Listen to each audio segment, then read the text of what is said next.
Es un placer para mí presentar el día de hoy al ingeniero José Luis Frías, ingeniero industrial de la Universidad de Anáhuac, director de Vimex, empresa especializada en el manejo hidráulico e hidráulico de los sistemas. Fue Distinguished Lecturer para el ASRA en años anteriores. Es expresidente del capítulo Ciudad de México y, muy importante, él fue el coordinador en México de la traducción de los estándares de prueba, ajuste y balanceo, Testing, Adjusting and Balance, de Commissioning para México y del estándar 22, que es justamente del que hoy nos va a estar platicando. Él hizo la traducción al día de hoy. Sin más preámbulo y queriendo darle todo el tiempo a José Luis, les pido un aplauso, por favor, para él.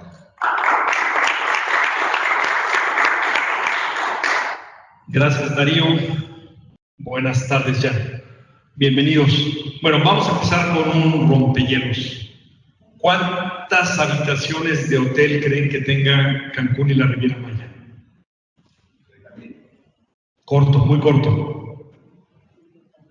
50,000, corto, muy corto. ¿Cuántas? 200,000. Ah, 200,000, creo que te fuiste a... Bueno, estaba leyendo que el último reporte del 17 dice que había aproximadamente 82,000 habitaciones de hotel.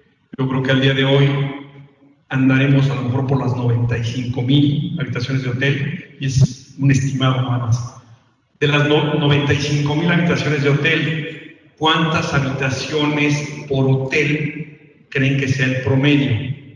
Evidentemente hay hoteles, los grandotes de 1,000, 1,500, 2,000 habitaciones, pero hay hoteles de 150, 200 habitaciones. Pongámosle un promedio. 200, bueno, vamos a ponerlo. Si estás con calculadora, Héctor, a ver, 90,000 entre 200.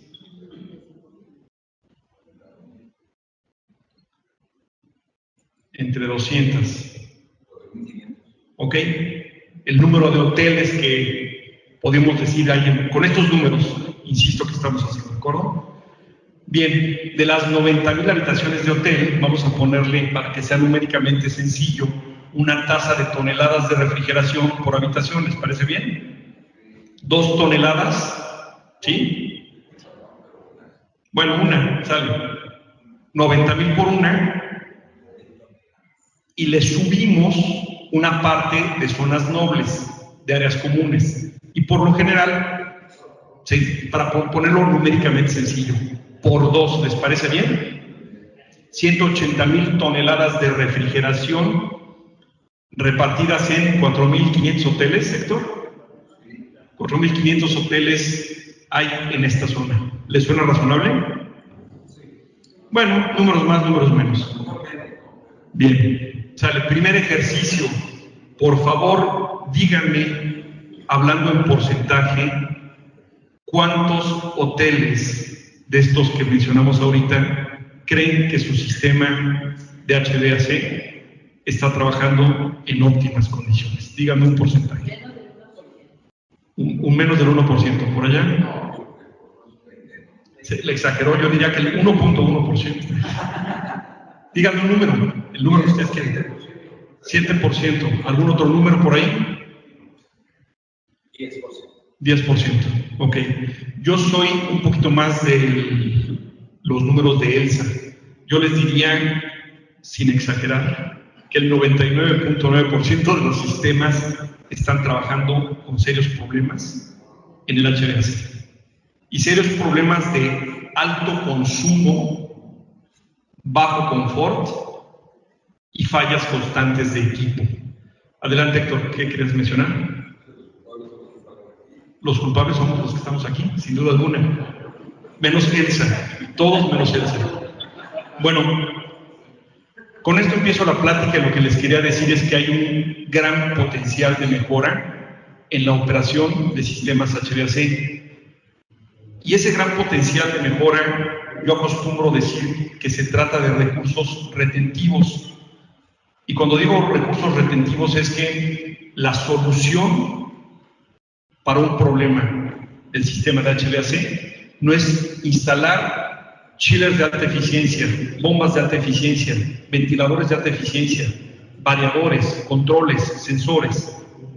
Si instalamos todo eso y no hay una secuencia de operación, si no hay una rutina de mantenimiento y operación definida, vamos a caer exactamente en lo mismo. Y volviendo a lo que les dije al principio de esto de los recursos retentivos, yo voto más porque hagamos algo con lo que hoy en día tenemos, a invertir en sistemas que de todos modos van a trabajar aisladamente. Ok, empezamos con esta. Les platico brevemente, vamos a hablar del estándar 22. El estándar 22, me regreso a una diapositiva, es instrumentación para monitoreo de eficiencia en planta central de agua helada. ¿De acuerdo?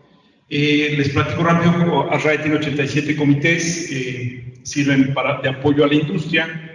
En los comités y en los estándares y lineamientos que se editan, tenemos métodos de prueba, métodos de diseño, instalación, operación de sistemas. Tocamos temas como calidad del aire en interiores, confort térmico, conservación de la energía, reducción de emisiones, clasificación de refrigerantes. ¿De acuerdo? ¿Qué es el estándar 22? En México tenemos la versión del 2008, la última versión es la del 2012, y se tradujo por medio de un convenio del 2011, se terminó la traducción en 2014 y se revisó la traducción entre el 2015 y el 2016. Y aparte, como les decía Darío, aparte de que se tradujo este estándar, se tradujeron otros muy importantes. Para hacer TAB, ajuste, prueba y balanceo, es importantísimo medir. Y parecería que para todos los que estamos aquí, que somos ingenieros o técnicos, medir presión o medir temperatura no es un problema. Bueno, pues si yo les contara la cantidad de errores que se cometen cuando estamos midiendo presión o temperatura, que son las dos variables más importantes que tenemos en el HVAC, ¿no? Bien, el estándar tiene como objetivo ser un referente para la instrumentación, recolección de información y optimización de una planta central de agua helada. Lo más importante que dice aquí es la optimización de la planta. Eso significa que no sabes posiblemente cuál sea el estado en el que se encuentra actualmente tu planta de agua helada, tu planta hidráulica. No lo sabes. El chiste es que lo sepas y después que empieces a poner, déjenme mencionarlo así, KPIs, indicadores importantes, indicadores claves, para ir mejorando poco a poco. Ese es el principal objetivo, lo más valioso de este estándar 22.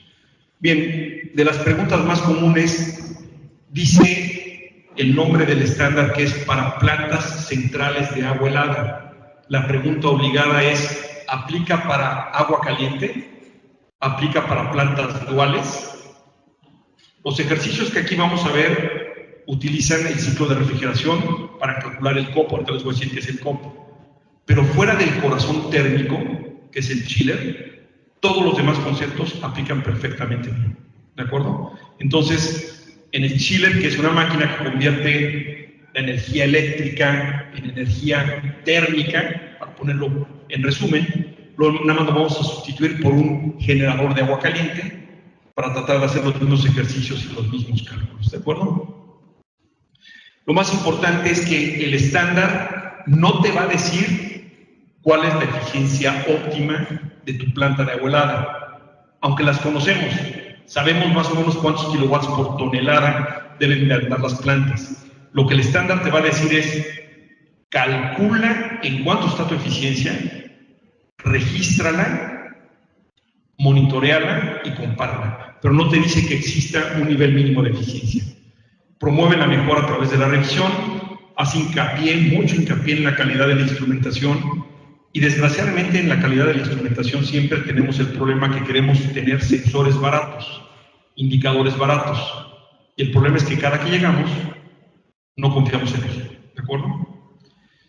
La calidad de la información evidentemente depende de cómo la realicemos y cómo la procesemos.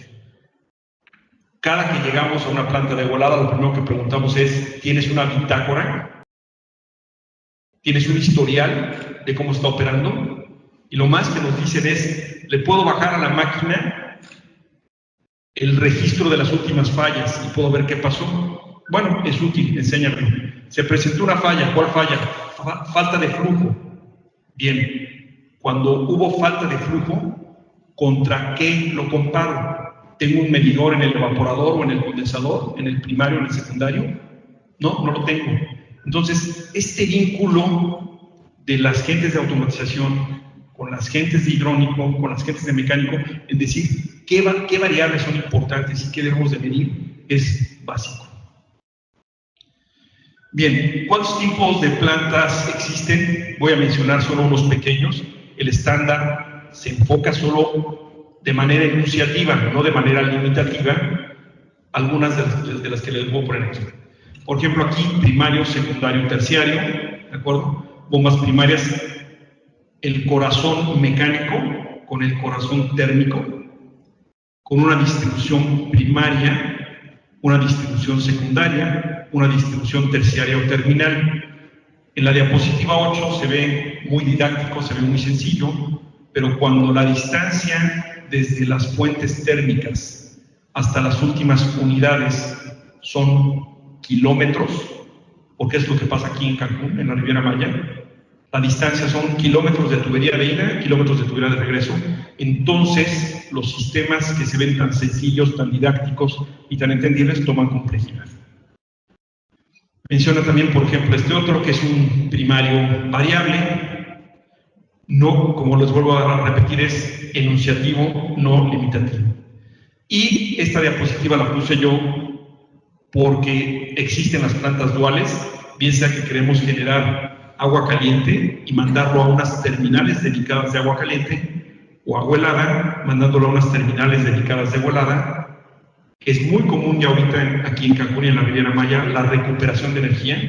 La recuperación de energía, evidentemente, lo que hacemos es del ciclo de refrigeración y del calor que estamos removiendo de la instalación, lo recuperamos y lo mandamos a los sistemas de agua caliente. Gran potencial que tenemos ahí también. Bien.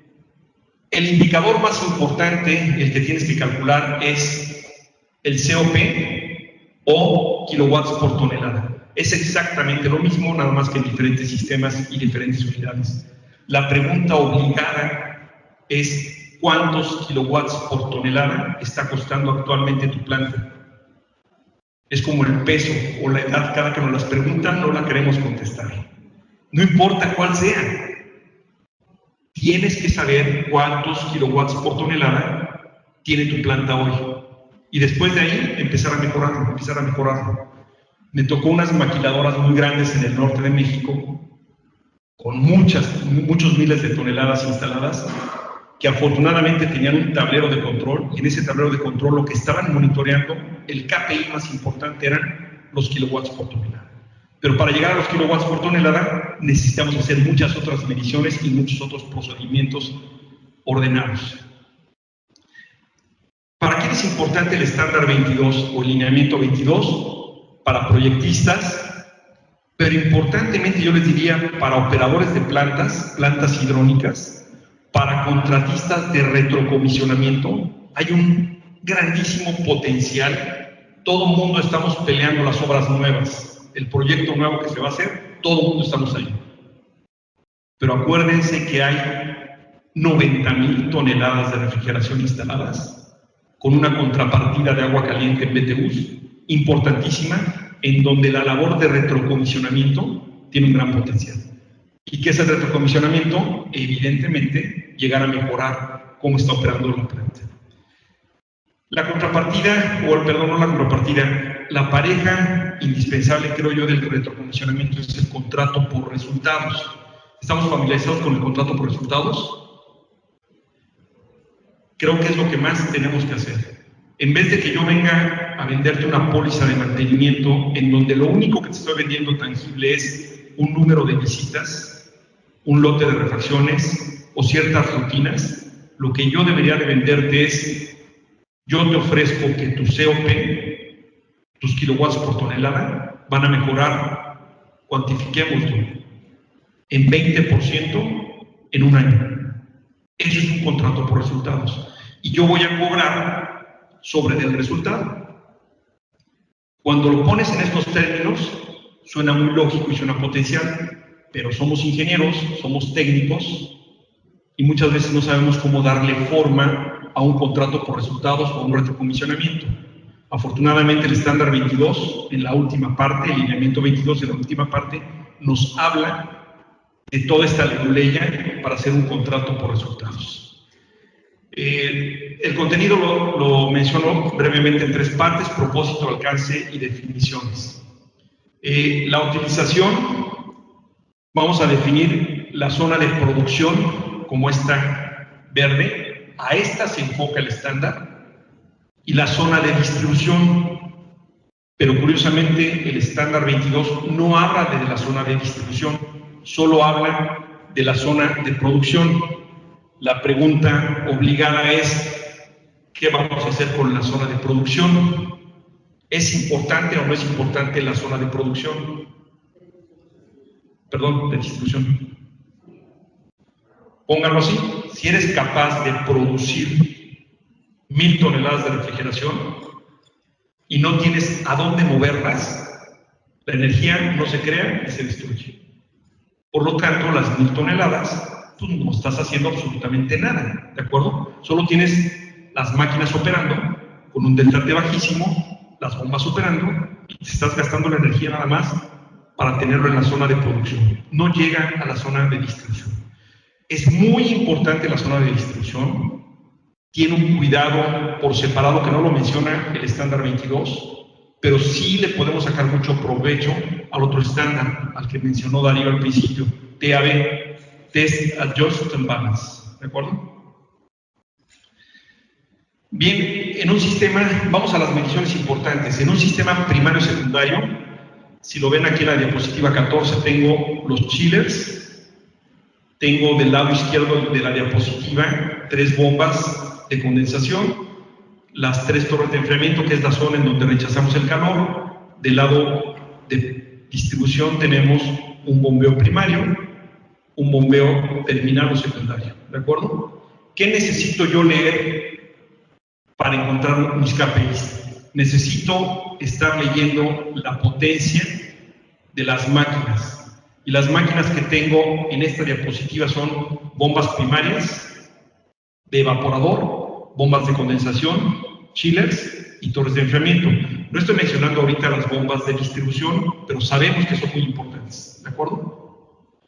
Bien, voy a mencionar, voy a seguir y voy a tener aquí un transductor de flujo en la zona de condensación, un transductor de flujo en la zona de distribución primaria, un transductor de flujo en la zona de distribución terminal o secundaria, transmisores de temperatura.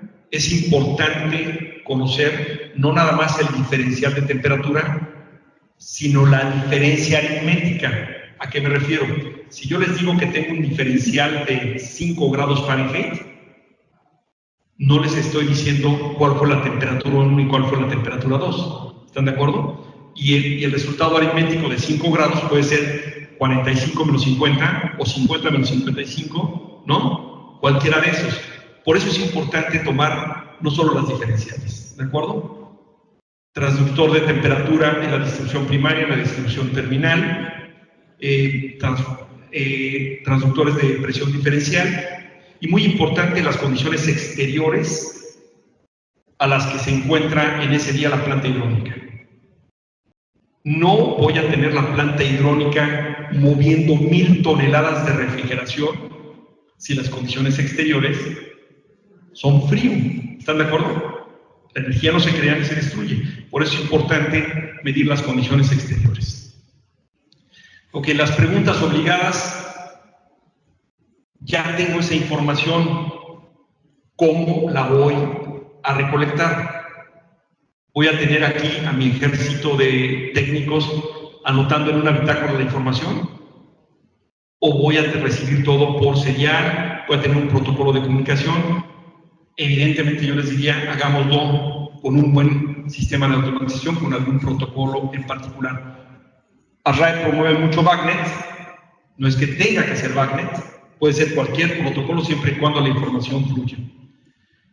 Los transductores de presión, les decía yo, a mí me interesa en el transductor de presión y en el de temperatura, más que conocer la diferencial, me interesa conocer la 1 y la 2, para saber en dónde estoy parado. Medir presión estática o diferencial, ya les dije, aunque sacamos la diferencial, prefiero la estática. Y lo que está muy de moda hoy en día son los variadores de velocidad integrados. Las bombas van a traer ya variador de velocidad, perfecto. Los ventiladores, las torres, los chillers traen variadores de velocidad, excelente. Necesito que me pase por un protocolo de comunicación la información que a mí me interesa para armar mi tablero de control, ¿de acuerdo? La medición de las bombas secundarias no la toca el estándar, pero sí es muy importante. Aquí mencionamos básicamente potencia, kilowatts, mencionamos temperatura, mencionamos flujo y mencionamos presión diferencial.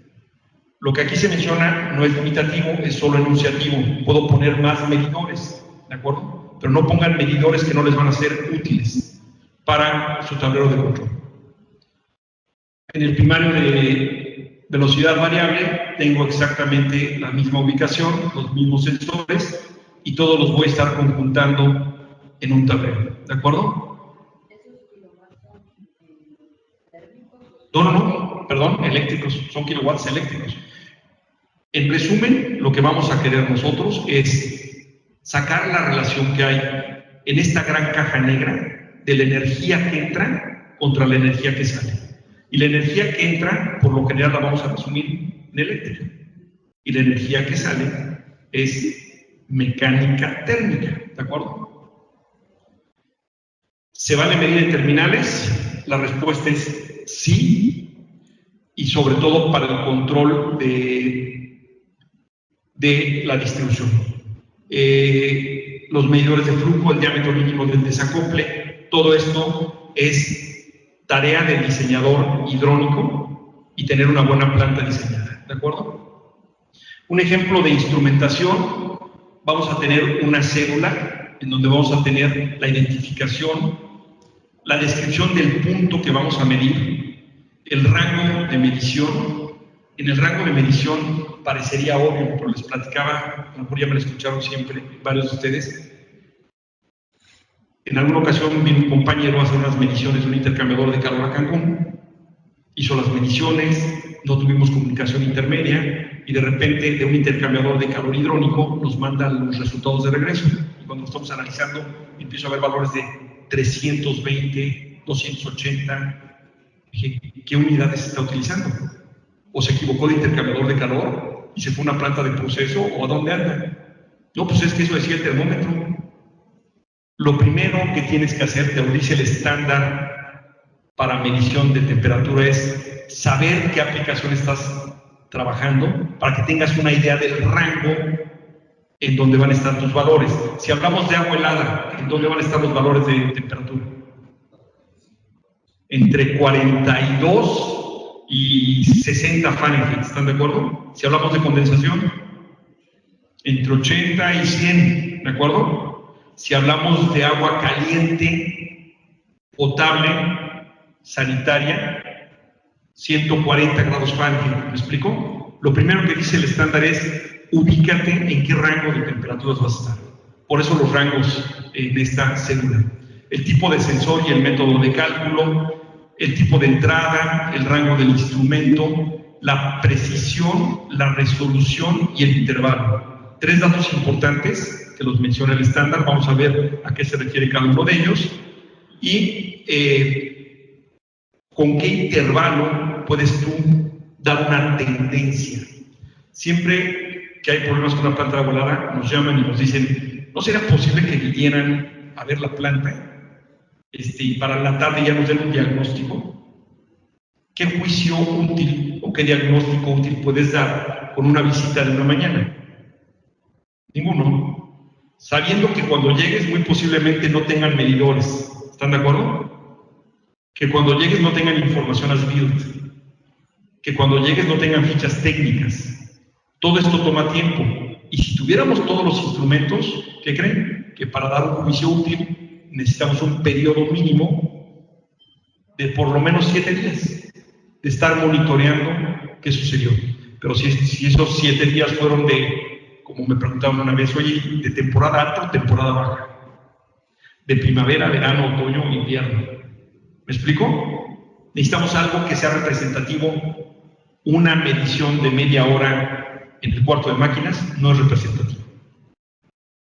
Bien, las mediciones de potencia, vas a enlistar todos tus medidores, los de flujo, las de temperatura, y después al final de esta cédula, insisto, está resumida, tú vas a tener aquí muchos valores que no mides, pero que calculas. Por ejemplo, los BTUs, que vienen de la multiplicación de los GPM por la temperatura 1 menos la temperatura 2, por el factor termodinámico, ¿me explico?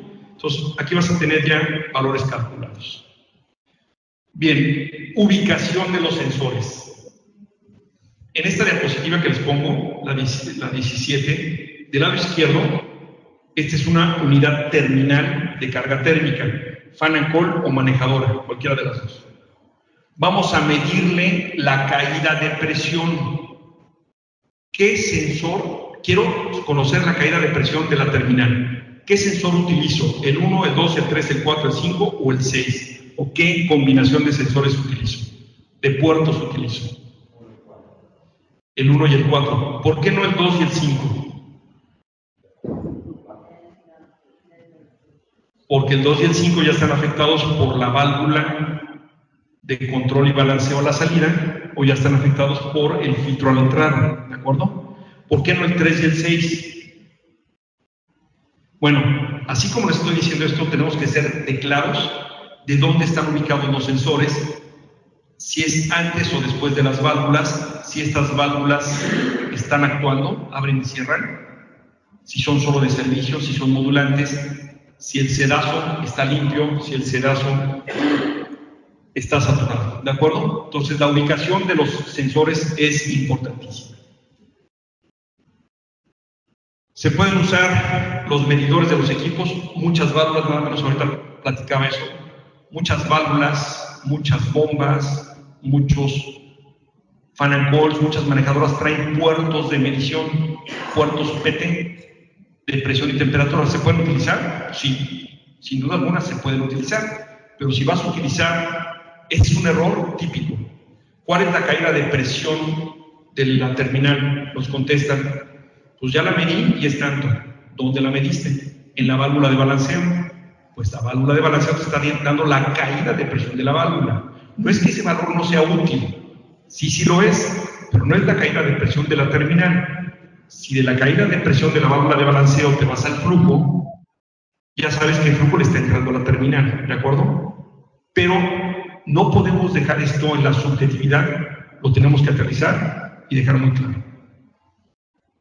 Bien, menciona no solo este estándar, sino cualquier otro, que los instrumentos deben de estar calibrados. La primera opción que nos dice es el NIST de acuerdo a normas americanas.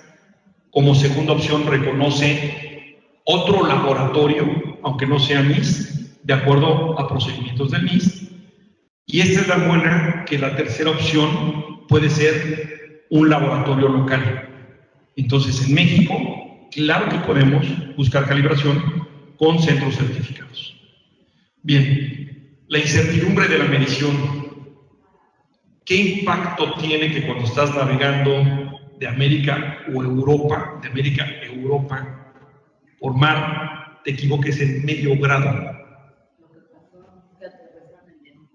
Que a lo mejor vas a equivocarte en 400 o 500 kilómetros, ¿de acuerdo? Aquí sucede lo mismo. Menciona que el error máximo recomendado en el COP lo reconoce como tal es del 5%.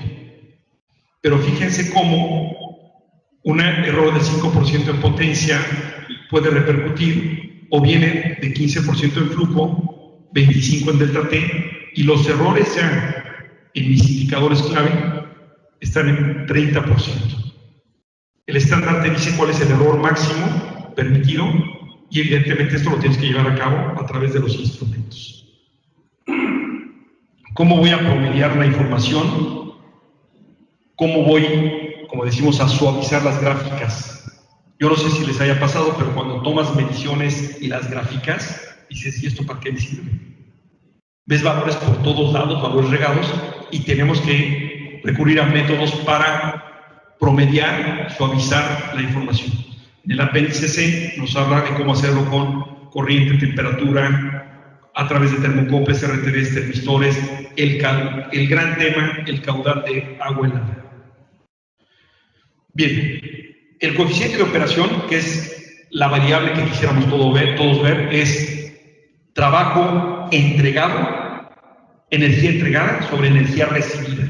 Como la menciona el estándar es WD sobre WA. WD no es más que la multiplicación del flujo másico, aquí lo estamos mencionando en libras por hora, por el calor específico, por el diferencial de temperatura. La potencia eléctrica es el WA, la división explotada es esto, la sumatoria de todos los kilowatts. ¿Recuerdan cuáles fueron los kilowatts en las primeras diapositivas? Todo lo que entra a tu planta y todo lo que mueve máquinas, ¿de acuerdo? Es esta sumatoria. Y en la parte de arriba que tenemos, los BTUs que realmente estás moviendo, ¿sale?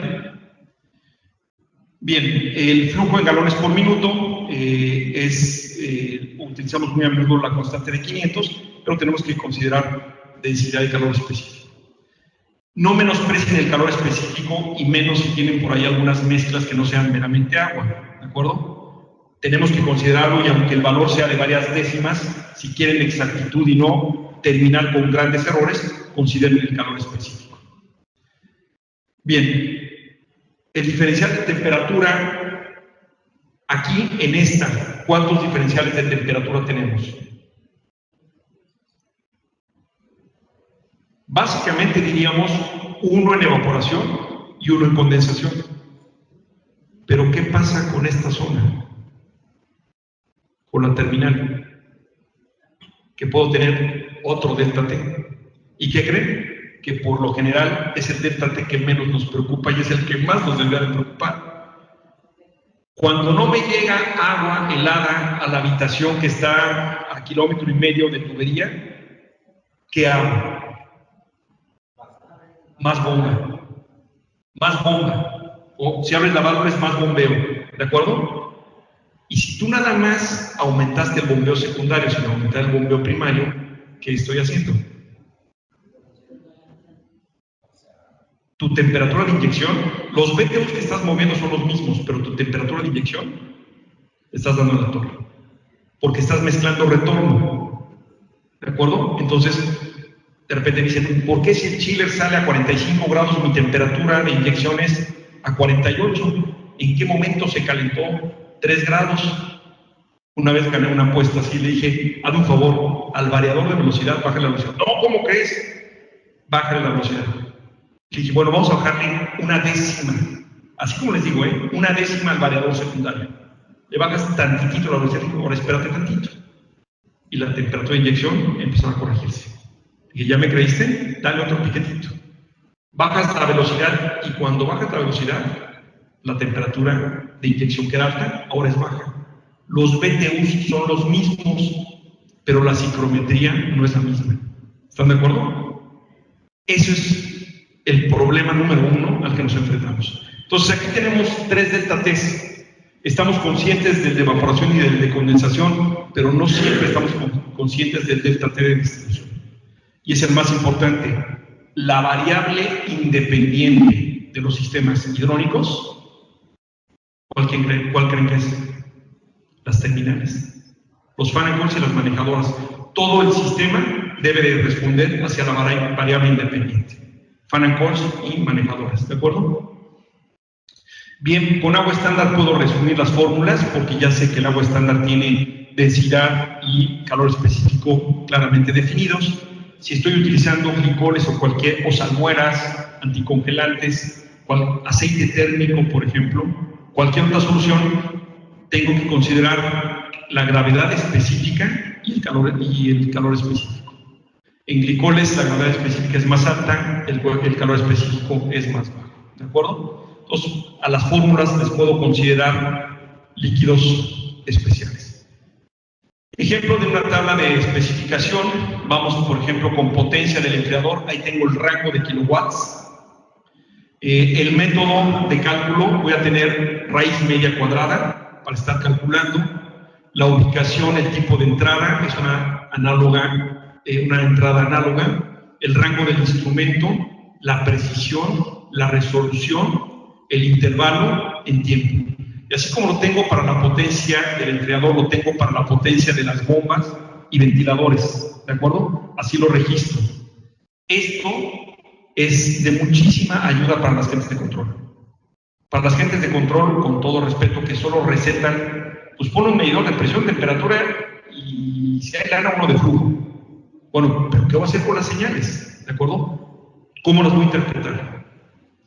Bien, para mediciones de flujo, en agua helada, me regreso un tantito, perdón, en agua de condensación, también especifico el rango, precisión, resolución, intervalos, método de cálculo. Para mediciones de temperatura, las que ya vimos en las gráficas, ahora las pongo en esta relación tabular. Y finalmente, los valores calculados, ¿de acuerdo? Los valores calculados, este es el más importante, ¿no? La eficiencia o el calor rechazado. Todos los valores previos tienen que llegar finalmente a esto, que es lo que me interesa. ¿Sale?